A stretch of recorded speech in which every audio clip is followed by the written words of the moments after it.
চলতি মাসে প্রথমবারের মতো জাতীয় দলের জার্সিতে মাঠে নামতে যাচ্ছেন লিওনেল মেসি ও হুলিয়ান আলভারেজরা।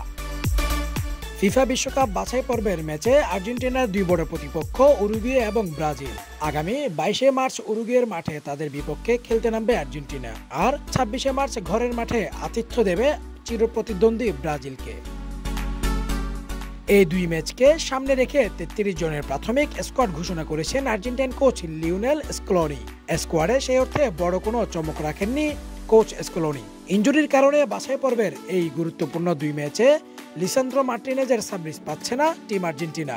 তাছাড়া অবশ্য পুরো শক্তির স্কোয়াডে সাজিয়েছেন স্কলোনি। এবার দলে ডাক পেয়েছেন একাধিক তরুণ মুখ।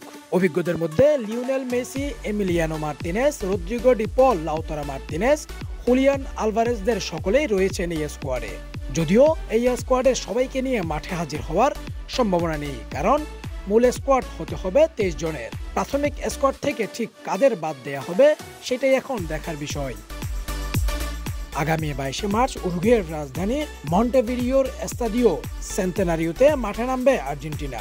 পরের ম্যাচে ব্রাজিলের বিপক্ষে তারা খেলবে ঘরের মাঠে বিখ্যাত এস্তাদিও মনুমেন্টালে। আবাদুল হক, সিটিজে স্পোর্টস।